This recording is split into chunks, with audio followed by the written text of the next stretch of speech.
Okay, this is the joint meeting of the Board of Park Commissioners and Recreation Board for Tuesday, October 4th. Please call the roll. Mr. Cappers. Here. Mrs. Pierce. Here. Mr. Fox. Here. Mr. Hobart. Mr. Dunn. Mr. Jackson. Mrs. Snipes. Mr. Herman. Okay, we have our minutes of our July 20th joint meeting that have already been presented. There's nothing that was taken as far as the action for the park board at that time. We have our September 6th regular park board minutes that have also been disseminated. Are there any additions, corrections, or deletions of those minutes? Hearing none, I'll entertain a motion to approve those minutes. Second. All those in favor signify by saying aye. Aye. Aye. Opposed? They stand approved. Thank you. Reports. Mr. Drake, good morning to you. Good morning. Do you have anything to add to your written report? I do not. Okay. Mr. Silent, good morning to you. Do you have anything to add to your written report? It included in your packet the field use policy that we use for groups that are requesting the use of soccer fields, baseball fields, whatever the case may be. Due to just coordination with us and also the assistance that we often need from the park department with lining a baseball field, dragging a baseball field, we're requesting, or we've proposed a revision to the policy that we have a 48-hour advance notice for use of the fields. We've had some requests lately where they'll call us the day of and they want to use the field, and from a coordination perspective, scheduling, and also for assistance from the park department, that becomes very difficult. We've also had some challenges with communication to us related to makeup games and that information not being relayed to us. So as a result, we don't know when games are being made up, and then we're scheduling other games on top of that. So we're just, we've added that there be at least a 48-hour notification as to when a makeup game is being made up, and also that time frame for notification of the request of the use of the field, so that we have time to coordinate that with the Parks Department. Okay. This has already been reviewed by the Recreation Board, and they've already approved that. And those were the only changes to our current that is correct. The very last item there, really on page 3, is just requesting the 48-hour notice. Okay, let me ask you this. We have been told that we can't really charge for the rental of our fields because of insurance issues, but we can recoup the cost to the city, and that's what we're doing on the schedule on page 2, the user fees. Okay. There are user fees we do charge when they're an outside user group. We require all of the insurance requirements so that we are covered accordingly. Good. And then we also collect fees related to the costs associated for the park department to line and drag the fields. And then also in the case where a user group would use lights for a baseball field, for example, we also have a fee associated with that. So those are on page 2, yes. User fees. Yep. Now, where's the user fee where somebody comes in and they just want to rent the field? They don't qualify otherwise. If they want to just rent the field and there's no, for use of the field, that is on page 2. Yeah. So, for example, the first area is baseball or softball fields. Okay. There would be a $20 per game fee, $30 for a doubleheader, and $100 to use the field for the day if they were to have a tournament, for example, and have multiple games throughout the day.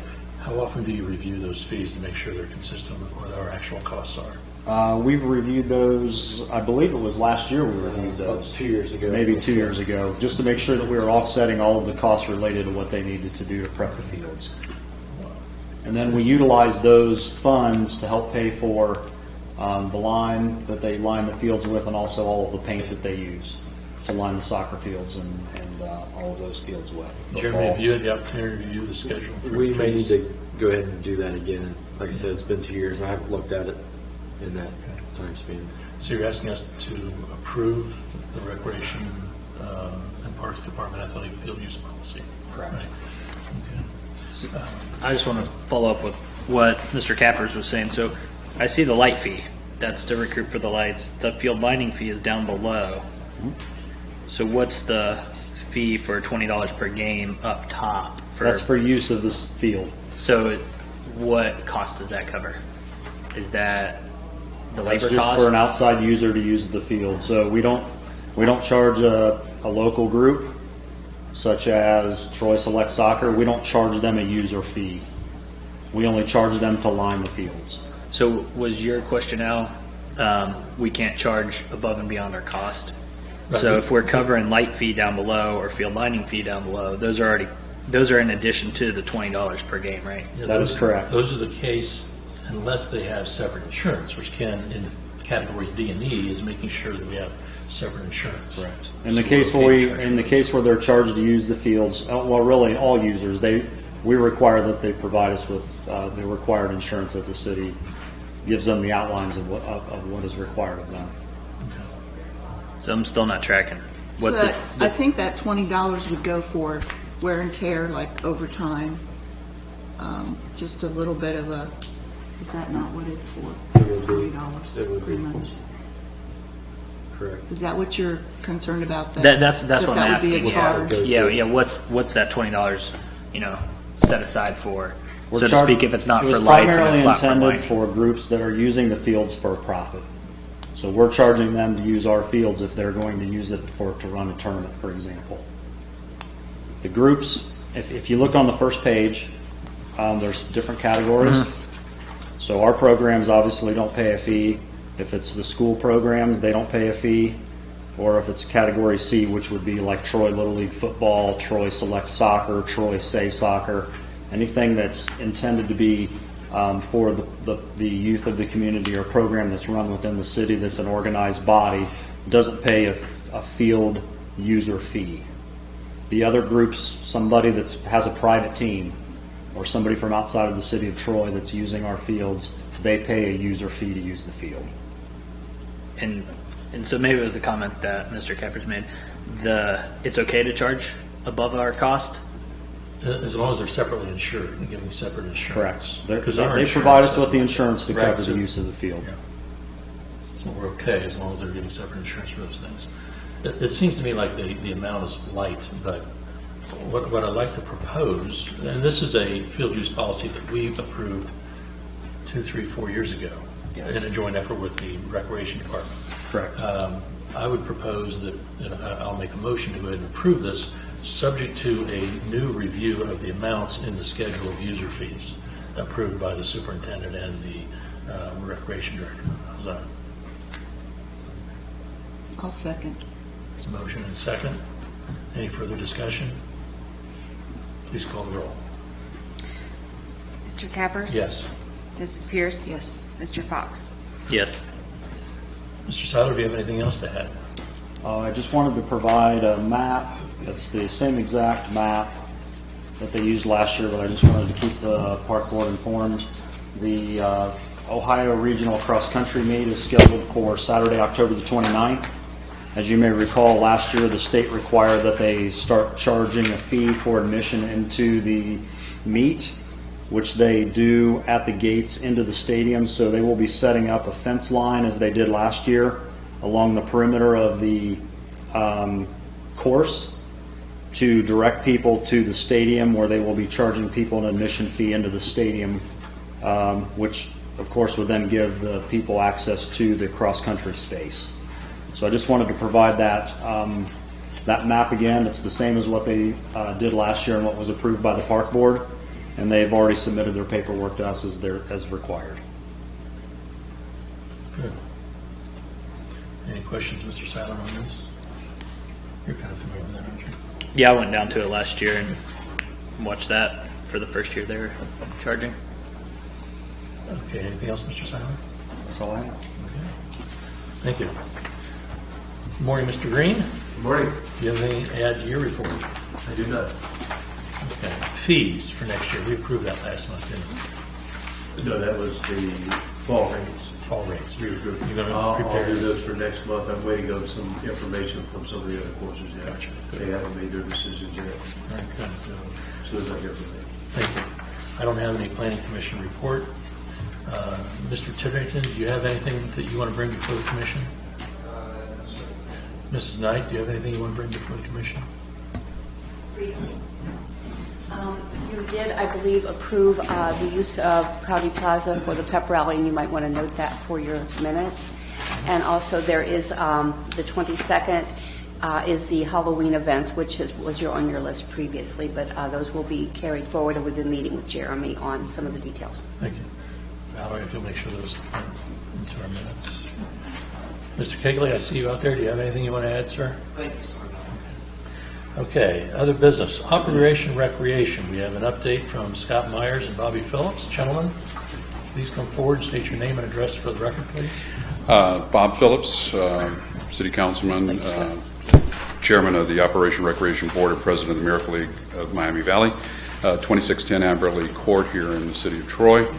And our handsome assistant passer outer, Scott Myers, he was our kind of representative on the Operation Recreation Board with Troy Junior Baseball, and he's our unofficial campaign advisor for the levy. We just wanted to briefly outline and update you on some things that have occurred within the Operation Recreation Committee. To start with is our priority of projects, how we, within that 10-member organization, have prioritized the projects that we would like to see completed with monies as they become available. As you're aware, with the spreadsheet here to my right, your left, or right directly in front of you, is the outline of costs and expenditures, or the project overall cost figures, including the millage from the levy. With the $10 million with the levy itself, from the proceeds of that, the committee has determined that the first and most important priority of all of three of these projects is the baseball complex or facility at Duke Park, and completion of the soccer fields and any and all infrastructure that is in that facility, to include water, lighting, sewer, etc. That bleeds down into potentially water and sewer going into the concession building, or that two-story little building that sits near the soccer field and football fields that Troy Junior Football and other groups use through the year. Really pointed out to me the importance of that structure and what was not done with it at the time that that was built, with the Troy Junior Football that was out there this past weekend, with the concession trailer that's parked out there, and the coolers and other things, and the way they have to do things kind of on a catch-as-catch-can basis, instead of having a facility that they can use to potentially make money for their operations out there. And that was just a very small piece of it, but the importance of that piece of the project, to include obviously the baseball thing, which Mr. Myers and myself and others in our group really are up on.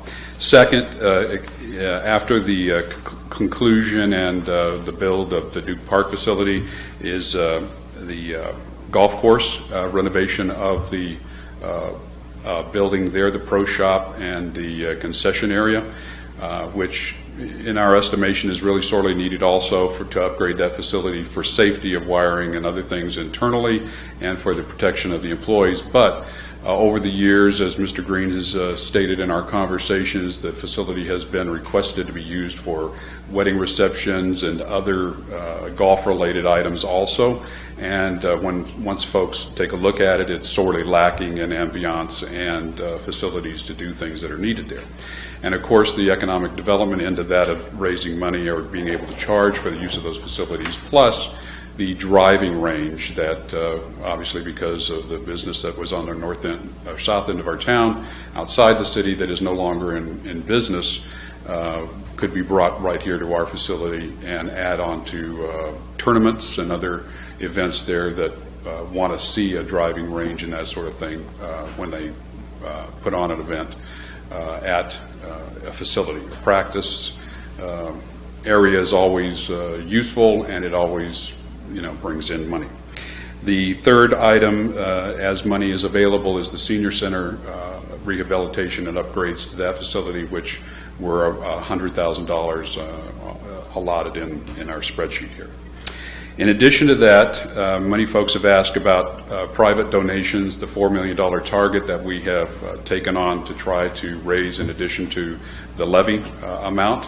And that has been put on hold because of discussions within our group and then reaching out to potential donors that they're wanting to see what's going to happen with the levy before they jump in and commit $1 or $1 million or whatever. So we're waiting on that to see how our residents of our city vote in November on the levy itself. Our campaign strategy, we've kicked off within our group. We have budgeted and we've raised funds for yard signs and printed material, which you have in front of you, that we will be distributing door to door, just like a normal candidate or levy campaign, door hangers and that sort of thing, to go into neighborhoods and distribute. We also have tentatively scheduled at this point an October 25th date right across the parking lot at First Place for a public open house, if you will, with these storyboards and then members of the Operation Recreation Committee to be in attendance to explain what our projects are, the cost to the citizens and that sort of thing. We have also received from the Miami County Visitors Bureau a letter of support for this project, and we have a couple of others, obviously, from our organizations within, and we will start a letter writing campaign to our media soon. We also have other letters out to other organizations, and we're waiting those to come in for letters of support from other organizations. Candidates Night is also October 20th, and we will be sitting up on the dais presenting this, and Mr. Cappers has agreed to present the levy from the city's perspective to that on that day. Other than that, I don't think I have anything else unless you have specific questions that you would ask. Were there any questions of the presenter today? Oh, when did you say that open house was? October what? October 25. Don't have a time yet, probably around 7 o'clock in the evening. That was the only date that the church had open for us. Any other questions? Mr. Phillips, thank you very much. Good luck. Thank you. Thank you for your support.